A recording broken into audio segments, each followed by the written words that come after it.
Da li ti se često dešava da sumnjaš u sebe?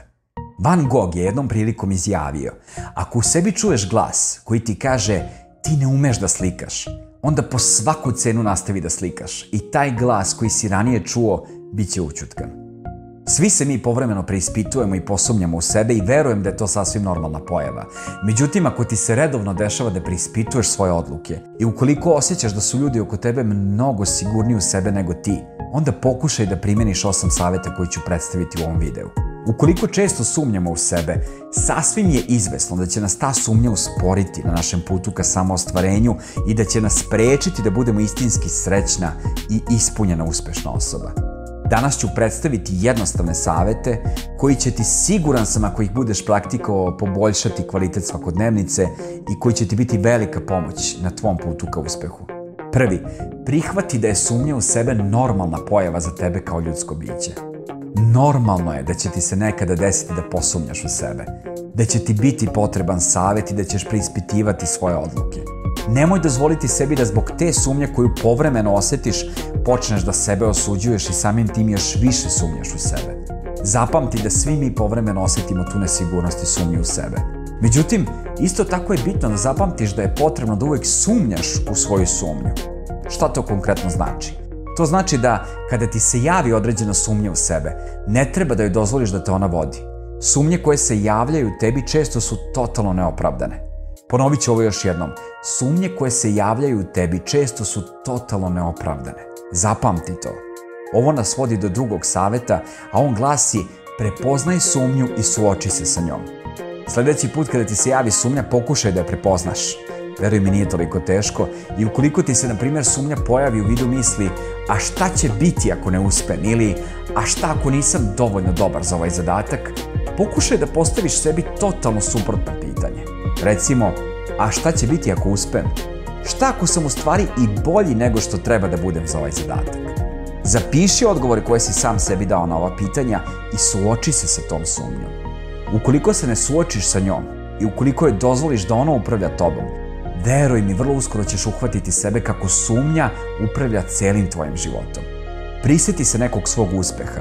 Vrlo je moguće da si i tada posumnjao u sebe, ali nisi dozvolio da te sumnja vodi. I na kraju si uspeo da ostvariš svoj cilj. Zašto bi ovaj put bilo drugačije? Koji svi mi imamo je tu da nam služi, a ne da gospodari nama. Ti biraš svoje misli. Fokusiraj svoj u onom smeru u kom ti želiš da se krećeš. Prestani da zavisiš od podrške drugih. Imam jedno pitanje za tebe. Ukoliko ti nisi siguran u sebe, kako je moguće da očekuješ da drugi budu sigurni u tebe? Jedna od najvećih pretnji našem ličnom razvoju je konstantna potreba za tuđim mišljenjem i vezanost za to tuđe mišljenje. Joj, šta ti misliš, da li ću uspeti?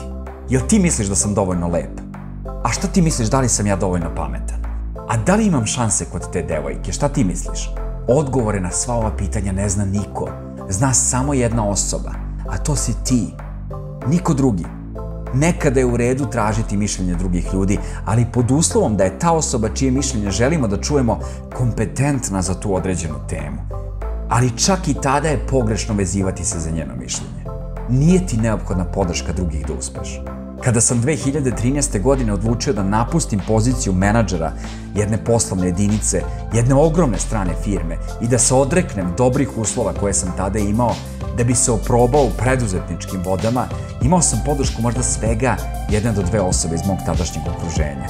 Što znači da je više od 95% ljudi iz moje okoline bilo protiv moje odluke i sumnjalo je u mene. Međutim, ja sam odlučio da verujem u sebe i Bogu hvala na tome. Najbitnije je da veruješ u sebe, a tu veru, veruj mi, nećeš pronaći nigde van sebe, bez obzira na to koliko te ljudi podržavalo. 4. Budi svestan svojih slabosti. Kako bi moja sumnja slabila, a sigurnost u sebe rasla, jako je bitno da lociram sve svoje slabosti i da učim kako da se sa njima nosim. Kada sam svestan svojih slabosti, onda moja sumnja koja je vezana za te iste slabosti jednostavno više nema toliku moć, jer sam osvestio svoju slabost i svakako sam odlučio da efikasno radim na toj slabosti, kako bih je znatno umanjio, eliminisao ili totalno stavio pod svoju kontrolu. Ukoliko smatram da je moja slabost nešto na šta ne mogu da utičem, u tom slučaju neophodno je da prihvatim tu svoju slabost. I verujte mi, kada nešto prihvatimo na taj način, to jednostavno prestaje da ima toliku moć nad nama. Najbolji način da osvestiš svoje slabosti jeste upravo da uradiš detaljnu analizu sebe, pri čemu ćeš jasno odvojiti svoje slabosti i svoje jake strane.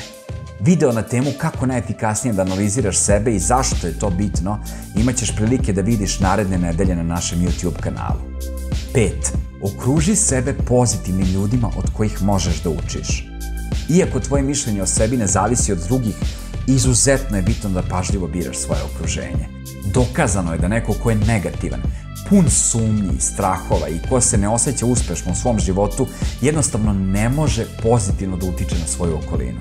Ukoliko tvoje okruženje budi i hrani negativne misli u tebi, tvoje sumnje i strahove, nezadovoljstvo, bes, očaj, razmisli o tome da li je to stvarno okolina u kakvoj želiš da provedeš ceo svoj život. Uvek imamo izbor, iako ti se možda to ne čini tako. Ukoliko je u pitanju tvoje društvo, uvek možeš da ga promeniš. Ukoliko je u pitanju tvoje porodice, na tebi je odgovornost da im jasno staviš do znanja šta očekuješ od njih i šta je to što oni trenutno rade, a tebi ne prija. Moj savjet je da se okružiš ljudima koji će u tebi buditi pozitivne misli i emocije. Ljudima koji na život gledaju sa one vedrije strane, kojima ne dominiraju strahovi i sumnje i koji će biti u mogućnosti i tebi kada ti to bude zatrebalo da ukažu na kojoj strani je pravi put. U krajnjem slučaju, na tebi je odluka sa kim ćeš se družiti, kako ćeš provoditi svoje vreme i gde ćeš, odnosno sa kim ćeš živeti. Kada okružiš sebe sa ljudima koji u tebi bude ono najbolje, veruj mi, možda ćeš shvatiti da i ti možeš da budeš mnogo bolja verzija sebe. Broj 6. Prestani da se upoređuješ sa drugima. Komparacija sa drugima je stvarno izuzetno opasna, jer ako to radiš previše često, sve što ćeš iz toga dobiti je demotivacija i još više sumnje u sebe. Neki ljudi su jednostavno bolji u slikanju, neki su bolji u pevanju, neki u sportu, neki su kreativniji, neki komunikativniji, međutim to je sve normalno. To što je neko bolji pevač od tebe ne znači da je on bolja osoba od tebe. Pored toga, postoji velika mogućnost da je taj neko jednostavno više radio na određenim stvarima nego ti. I da je paralelno sa tim uspeo da savlada svoje sumnje sa kojima se siguran sam kad tad susreo. I da je zato sada tu gde jeste. Ono što je ispravno da uradiš jeste da analiziraš kako ti drugi ljudi rade različite stvari i da vidiš da li tu postoji prostor za tebe da ti naučiš nešto novo i da to novo primeniš u svom životu. U ono što radiš, bez obzira šta radio, uloži svoj maksimum. I to je sve što se od tebe očekuje. Prava osoba sa kojom treba da se upoređuješ si ti. Kako? Tako što ćeš sebe ovakvog kakav si danas uporediti sa sobom od juče i videti da li ima nekog napretka. To je ono što je najbitnije. Nastoji da svaki dan, makar za 0,1%, budeš bolja verzija sebe nego što si bio dan pre. 7. Kreći se korak po korak. Jasno fokusira na jedan po jedan zadatak. To će ti biti od velike pomoći u ličnom rastu i razvoju, jer multitasking dokazano smanjuje našu efikasnost. Nakon što si osvestio svoje slabosti, napravi jasan plan kojim redosledom ćeš raditi na njima i šta ćeš konkretno raditi. Kako budeš radio i napredovao, tako ćeš primetiti da tvoja sumnja vezana za tu slabost na kojoj radiš jednostavno slabi, sve do momenta dok ne bude nestala. Ovakav način rada na sebi je veoma bitan i iz razloga što ćeš na taj način osjećati veću motivaciju, bez toga da ćeš se zatrpavati zadacima radeći na više stvari u isto vreme. Takav pristup dokazano kreira mnogo veći pritisak, koji opet u praksi dovodi do mnogo većeg procenta ljudi koji usled svega toga odustaju od svojih ciljeva i dozvoljavaju da ih sumnja ponovo uzme pod svoje. 8. Zavoli sebe. Sve se više govori o tome koliko je bitna ljubav prema sebi i to je super vest, ali možda je još uvek nedovoljno onih koji govore kako se do te ljubavi dolazi. Svakako planiram da jedan video na ovu temu pripremim za vas u narednih par nedelja gde ću se detaljnije pozabaviti ovom temom koja to svakako zaslužuje, ali za sad mi je bitno da vam kažem da ljubav prema sebi počinje upravo spoznajom i prihvatanjem sebe, upravo takvim kakav si. U sadašnjem trenutku ti si upravo ovakav kakav sada jesi, sa mislima kakve jesu, u telu kakvo jeste, sa emocijama kakve sada imaš. Opravdano je da želimo da se unapredimo na svim poljima i da želimo da radimo na sebi i da smo nekim stvarima nezadovoljni u ovom momentu. Ali to nam ne daje za pravo da sebi uskratimo ono što je najbitnije, a to je ljubav. Kako vam zvuči rečenica, Voleću sebe u potpunosti kada budem završio fakultet ili voleću sebe kada budem izašao iz braka u kom nisam srećan. Ovo uslovljavanje ljubavi je možda ostalo utisnuto u nas još iz perioda detinjstva, kada su nam roditelji govorili kada si dobar, volimo te, a kada si bezobrazan, onda te manje volimo. Ili nešto tipa, ako budeš odličan u školi, voleću te još više. Prihvati sebe takvog kakav jesi, osvesti sve ono što je loše i budi spreman na tome da radiš, ali se fokusiraj na sve ono što je dobro kod tebe i siguran sam da ćeš naći puno toga. Pruži sebi ljubav. Zbog svega što si do sada prošao, zbog svega što jesi i zbog svega što ćeš tek da postaneš.